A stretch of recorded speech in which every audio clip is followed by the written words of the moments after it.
What is going on, everybody? It is Alex coming back at you with another video. And today we are going to be doing a brand new Lions 7 round of mock draft with my buddy Nick here. Give yourself a shout out. Hey, thank you for having me on, dude. I appreciate it. This is going to be awesome. Yes, I'm very excited. Nick, you're with Honolulu Blues, so very excited to be able to bring you on. Obviously, would love to be able to grow the community, be able to bring on your other buddies as well. Create a nice community in here because honestly, it's really fun. The more people, the merrier. So as you guys can see, we are already at pick number 6 and it's fallen actually relatively reasonably. You know, Bryce Young going number 1 up in the air, but we know Bryce and CJ are probably going to be 1, 2. Will Anderson, if the Cards don't trade back, makes sense. And then Will Levis and Tyree Wilson. That seems like the casuals to go in the first 5. So now, Nick, what do you think are good options for number 6 if the board falls this way? This is almost dream scenario.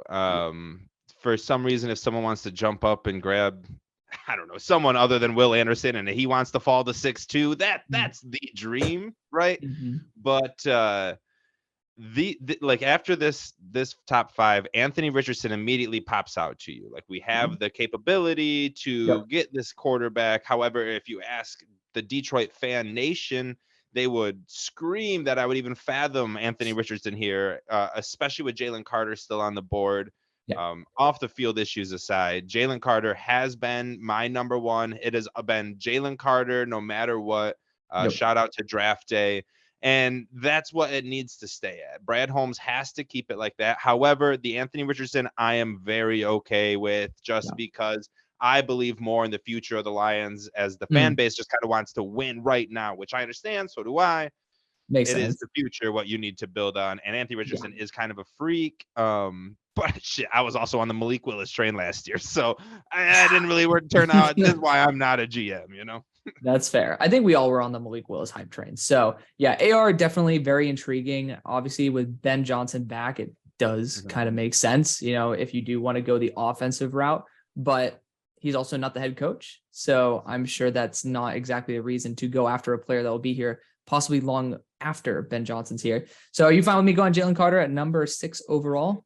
It's got to be the pick. It's the best pick, and it's gonna. We even brought back Isaiah Buggs, who's a great interior defensive lineman.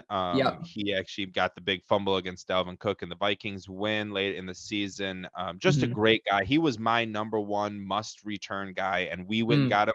And I even said on my pod, I was like, he's my number 1 guy. Yeah, but I still want Jalen Carter. I want them both. I want to be like have the most amount of riches in the interior defensive line room. Yeah.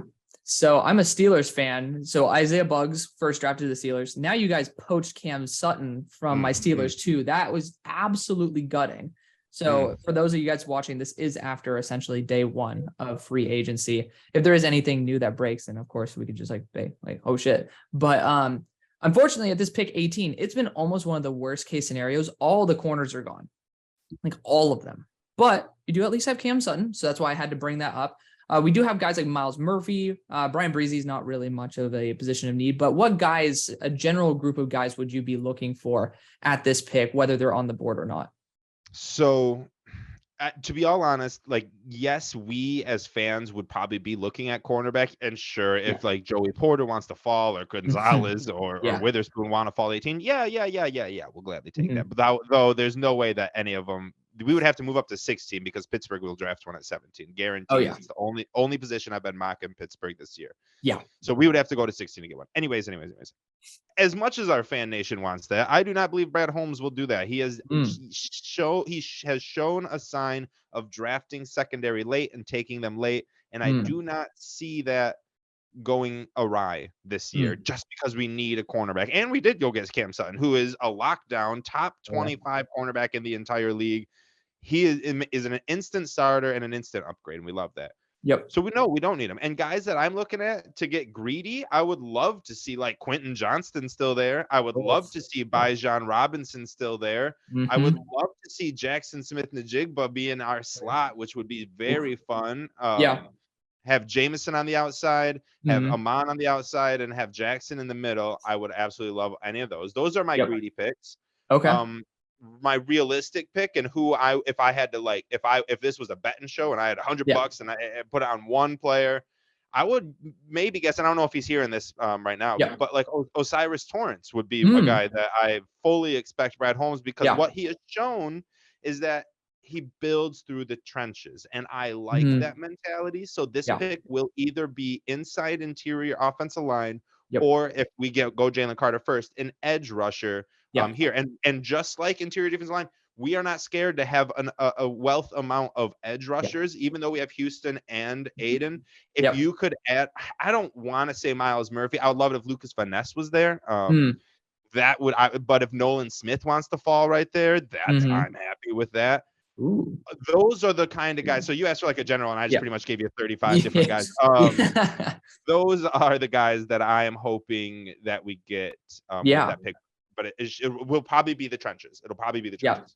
So if we were going to go the trenches, the best guy available would be Myles Murphy or Nolan Smith. Those guys are both on the board. Unfortunately, the other guys you've listed are gone. But there is a greedy pick here in Bijan Robinson. And I want to pose the idea of going Bijan for this one reason. Ben decided to return.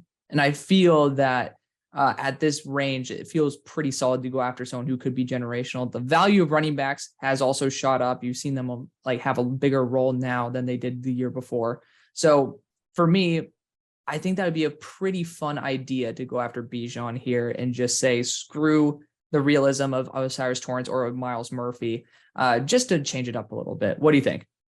I would love that, but I can't agree with it just because the simple fact of putting that on paper on March 13th, somewhat self-consciously or somewhat leads to the thought that that's because Jamal's not coming back. And I can't have that. I need to manifest this throughout the world. And just every day, Jamal needs to come back. And with Jamal coming back, I do not think we need to rush for the running back position there. Maybe Jahmyr Gibbs wants to fall to us in the second round. I can't sit back and say that we would pass on a 4.4440 speed, most athletic defensive edge that we've seen in a long time. To pair up with James Houston, who is just as freakish, and Aiden Hutchinson, who is NFL IQ-ish. I couldn't sit here and say that we don't draft Nolan Smith. I honestly couldn't say that. But we can adapt to wherever we go. Heck no, I'm totally down. I'd never really thought about putting Nolan Smith on the Lions. However, I am never going to deny allowing a player who I absolutely love to go to a team where he's going to make a big impact. So in the second round, what other positions are we looking at? I know still we're looking at that guard role, right? You still build through the trenches. We've gotten our edge rusher, wide receiver, you said, but wide receiver round 2, not necessarily going to be the type of thing to go after unless you're getting someone who's a guaranteed starter. Would you say linebacker potentially in the works as well? What other positions? Well, we would definitely say linebacker. And to hit on that, one of the guys that we interviewed at the combine, because I work with the Lions. No, I do not. The Lions interviewed at the combine was Trenton Simpson, who has gladly fallen back in every mock draft. Is that how the real NFL draft goes? I don't know. I think the NFL values linebacker position more than fans mock drafting because they're not as sexy. But in the NFL, teams don't care about the sexiness of it all. But when fans are putting out mock drafts, they want clickbait. And if you put Trenton Simpson at 18, people will be like, "Oh, you're dumb." But realistically, there's a good chance he might not be there. However, he has been falling in the mock drafts, and if that's what we're going by, with us looking at him at the combine and interviewing him, and then Dan Campbell coming out and saying 4 of the 30 people they interviewed had the it factor they were looking for. I like to think, which is also they interviewed Quentin Johnston, and that's just something why I mentioned it. I like to think Trenton Simpson was one of the it guys. I love him as a linebacker, and if he wants to fall back into the second round, I'm glad. I like Drew Sanders. I like Jack Campbell, kind of. He's kind of more like Alex Anzalone, and with us re-signing him, I don't need to get him again. But that's fair. I like Trenton Simpson to be an immediate impact. Even with us signing Anzalone, I do think linebacker position is addressed in this spot. However, if it would either be guard, linebacker, or possible safety. But probably not this early, just because the safety position doesn't jump off the page. That makes sense. So right now there's 3 primary options, and that's Steve Avila, who a lot of people are starting to think could be one of those guys who makes a major rise. Obviously, is that guard center hybrid as well. Very smart, very good size. Does feel like somebody that could eventually replace Hal Vaitai there. Diane Henley, because unfortunately the majority of the linebackers are bye-bye. But honestly, I think the talent is good enough. And then if you are looking potentially to go a little bit earlier on a corner, there are a very solid amount of them here. Garrett Williams, Tyreek Stevenson, to name 2. So I personally, if I'm with you here, going Steve Avila, I think going offensive lineman, it's both realistic as well as solid value, and it does feel like a Lions pick. I absolutely like to agree with that, especially with Evan Brown, who seems to be like he's about to be poached. He was our depth guy and our versatile depth offensive lineman. We actually got to interview over the last couple of weeks Taylor Decker, and we got to interview Logan Skipper, and both of them had so many good things to say about all the offensive line that was on our team. But with that comes a payday because they're good. We were coached well. We have one of the best offensive line groups in the NFL. You're going to lose guys. You're going to have to replace them. I don't think right guard needs to be our first second round pick. But I do think that Brad Holmes thinks that right guard needs to be our first second round pick. And I again would like a sexier pick, but I think that's the best pick. And not just because of realistic. I could throw realism out of the window for this one. It's just the best overall pick for the Lions. And can you just imagine that you don't miss a beat because you get Steve Avila in this pick. And as a Lion, as a Detroiter, we're all used to the name Alex Avila and Al Avila. It's easy to say. It's easy to remember. It's great. Just throw it right on. I'd throw my Avila Tigers jersey on and I'll throw a Lions logo over it. You know what I mean? I love it. So would you have considered Diane Henley there? Obviously, he's probably the highest graded linebacker available, someone who is about 230 pounds. Yeah, absolutely. It's again, if I'm mocking, I'm putting Avila there, but it's absolutely something that crosses your mind. Linebacker position is such an interesting position because that is the position your defensive your second, as good as your secondary can be. It can help your defensive line and it can help your linebackers, obviously. And same thing with defensive line helping your linebackers and safeties. No matter how good your linebackers are, if your secondary sucks, your defense ain't going to be good. No matter how good your linebackers are, if your defensive line can't get to the quarterback, your defense is not going to be good. The linebacker position is the position that is helped most by the other positions you have on defense. For that reason, it doesn't need to be the first thing addressed when it comes to a defense. That's fair. But with us getting Sutton, and having Okudah and in this draft just stocking the hell out of our defensive line, we can spend on the linebacker position there. But if we wait, what I like originally cycle it back around what I was just saying, like you'll be okay. You will be okay. You'll be okay. So at pick 55, Diane Henley is still here. Do you think that we can just lock that in? I mean, I feel like there's a significant drop. Who's that corner still? Because honestly, right here. So at the corner position, you still have Garrett Williams, Eli Ricks, who I think would be a really nice understudy, Jalen Jones as well, who I'm a big fan of. Or if you want to go to Michigan, someone who can potentially play slot as well at 177 pounds with a 4.2 740 DJ Turner from Michigan, who I'm higher on than most. But there's also Noah Sewell that is also on the board. So I do not want Noah Sewell. He is a very big fade to me, and in fact, I bet he's not drafted until about the 5th or 6th round. I don't care what mocks say. I bet he's going to be a 5th or 6th rounder. That's fair. Similar to, not in any way similar to the player, but just similar, I think, into the situation. Whereas like Tariq Woolen, who in my opinion was right on the verge of 2nd round. In fact, I was drafting him I was putting him in the 1st round in New England last year. I loved the kid coming out. Runs a 4.05 I don't know. It was fast as all hell. But and he falls to the 5th round, and that's kind of what I think is going to happen to Noah Sewell. Do I think he's going to be as good as Woolen as his rookie year? No. But this is a whole digression from me. Cornerback position, and if Garrett Williams or Eli Ricks wants to stay out there and we're at this, I'm very happy with that. Hold on, I'm just trying to rack my head real quick. Oh, you're good. Like, what safeties are available? So based, let these fans know they can probably see. All right, whatever. yeah. Anyway, Well, I will say this: if you want to pair up Kirby Joseph with his buddy Sidney Brown, who I have a huge man crush on, I think that would be out of the ballpark type of hit.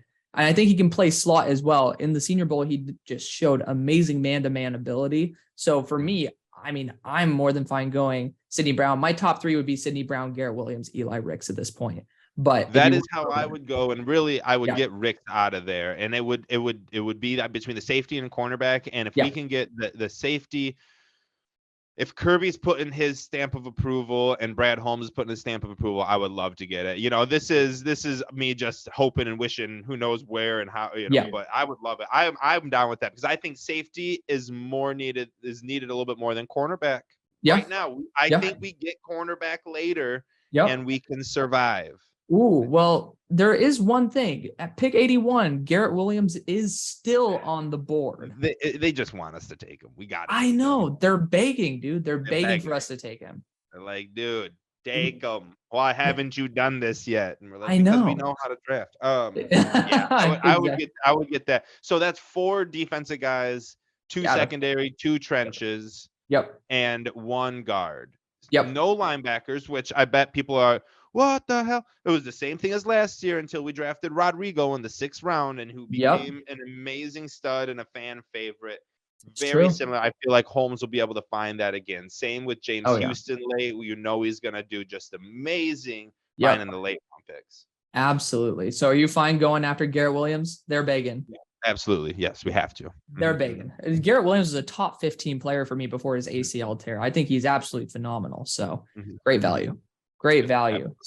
So now we are taking a major jump in terms of where we are picking. We're jumping from the top 100 down to 153. Now, what positions do you think would be good in terms of just getting that extra depth? The guys that you don't really think will get that instant starter quality, but they could have a good enough role. Injuries pop in, they could do a good job. Well, I'll start with the one I can guarantee you that I don't want, and that's no quarterbacks late. Everyone is like, well, we can always get a 6th-round quarterback and develop them. No. That never, ever, ever works. That just never, ever works. The way to get a late-round quarterback who succeeds is you just get him, you throw him into fire after a couple years and hope to God he's Tom Brady. I don't know. Yeah.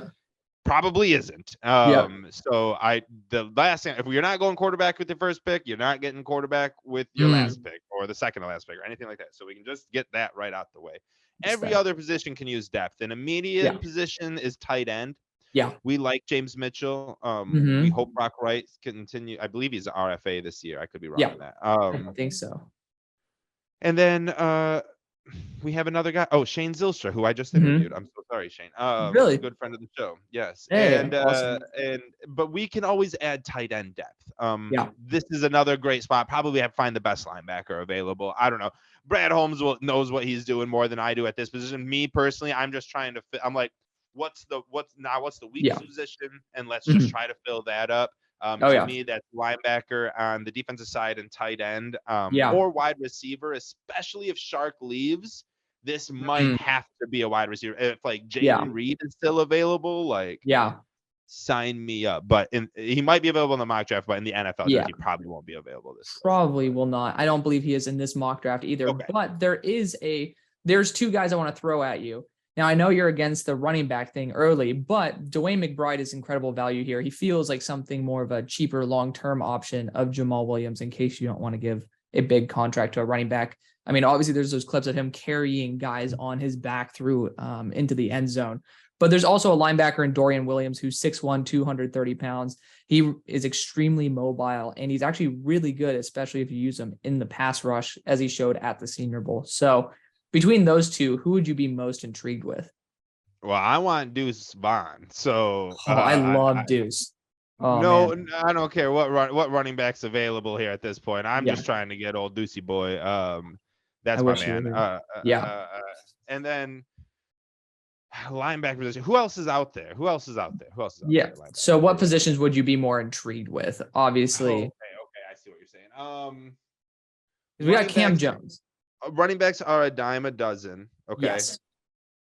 Unfortunately, there's some mentality. Jamal Williams is above some, in my opinion, just because of what he does bring to the locker room. But that's not drafting right now. You you're not really drafting a Jamal Williams. You don't know who's gonna turn out to be like that. That's fair. You're drafting a skill, and I like Deuce Yeah. Vaughn. At linebacker, I love Deuce. who is at linebacker? So there's two primary guys that I want to look at here. And it's Dorian Williams, who's the guy who I just described. He's 6'1", 230 pounds. He's a very good as a pass rusher, but he's also very developmental as a run stuffer. He actually shows spurts here and there of having extremely high IQ, which seems very similar to what is drafted for the Lions this late. And then Cam Jones, he's somebody who plays for Indiana, so not too far away, but he was somebody who is a major tackle machine, somebody who he was injured later in the season, but he was a big commander of that Indiana defense. Definitely the most high NFL IQ player there. So to me, I love both those players. I'm both higher on them than most people, but between those two linebackers, there's no competition with the other ones. So DeMarvion Overshown is gone. He is long gone, unfortunately. He's long gone. I love DeMarvion. That would be me too. Great fit. He would be my ideal pick right here. If he wants to fall to us here, I'm be a happy camper. I think any team would be happy with him in the 150s. I'll tell you that right now. Yes, 100%. Yes, Dorian Williams would be the pick. Though I do love Cam Jones, and I see what you're saying, and you kind of almost just the way you described him to all the listeners, it almost persuades me to get Cam Jones to lead that. I like Cam Jones. I have not mocked him to Detroit yet this year. Yeah, I like though realistically, Dorian Williams better player. He's just a better player. Really, we probably should draft Dorian Williams. We probably should do that. But either one works for me. Let's get the linebacker though. Let's get a linebacker. We'll go Cam Jones just for fun, just because he's have some fun today. Great character player. I haven't heard too much about the character of Dorian Williams, but it's not something that's outspoken the way that a lot of people really thought that Cam just overtook that locker room for him. So that's great to hear. That's what you want in Dan Campbell, So at this pick, obviously there's a tight end here that he tested very well. Zach Kuntz out of Old Dominion. If you're looking for a tight end, Davis Allen was a top 50 player for Daniel Jeremiah, if I'm not mistaken, as well, who's also a tight end from Clemson. Besides that, what other positions or players are you excited with? Trust me, Deuce Vaughn is my RB2. So believe me, if he were on the board, I would have snagged him within a heartbeat. No longer. We waited a little. Yeah. And Schoonmaker's gone, right? Lol. Oh, Luke? Yeah. Yeah. Luke is gone. Payne Durham is also on the board. I think Payne Durham is a pretty solid tight end as well from Purdue. But we can scoop him up later too. Yeah. You said Zach Kuntz is still available? Oh, yeah. Yeah, that's a great pick. And it just fits right in. Like, I know. We will be drafting another tight end here, and this guy might not even make the roster. He may be a practice squad guy. That might be that might be true.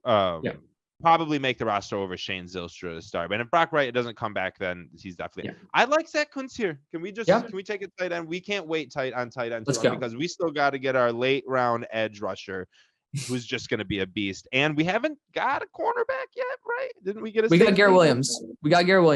Oh, that's right. Yep. That's right. We got him. We got him. Okay. Thank we God. need a late round receiver. And we need a late round edge. Yes. So we got one more pick to go with that. Receiver, we have a plethora of guys.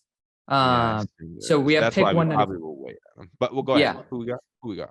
So we have Lonnie Phelps here, obviously shorter arms, but someone who produced very well at Kansas. And I believe he was also at Miami, Ohio. Someone who I fell in love with a couple years ago, popped off to me.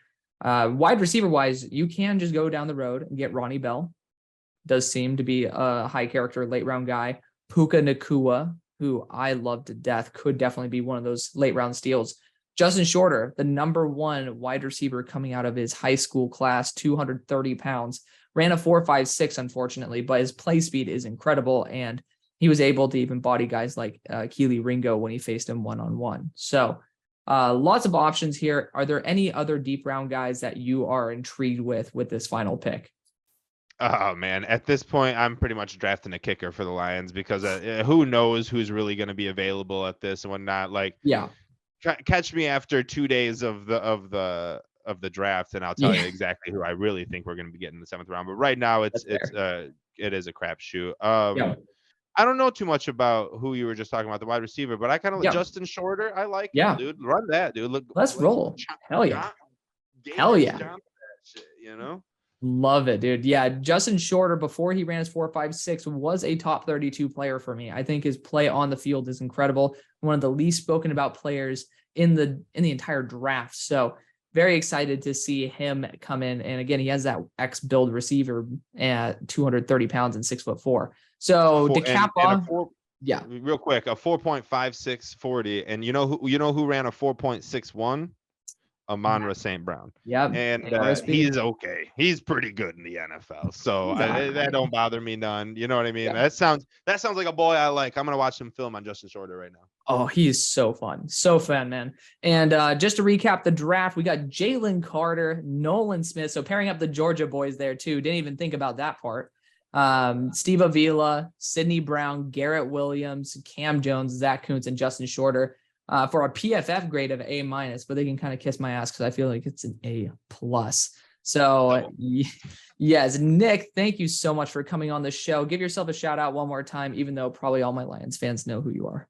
No, probably not. But if you don't know who I am, go follow me at the Honolulu Blues. It's a good little podcast. We all know the sound of the Honolulu Blues too well, but it's changing. The tides are turning. The Lions are Super Bowl bound, boys. Oh, yeah. Here we go. Here we go. Well, thank you again for coming on. Thank you guys so much for watching. See you guys on the far side. Peace.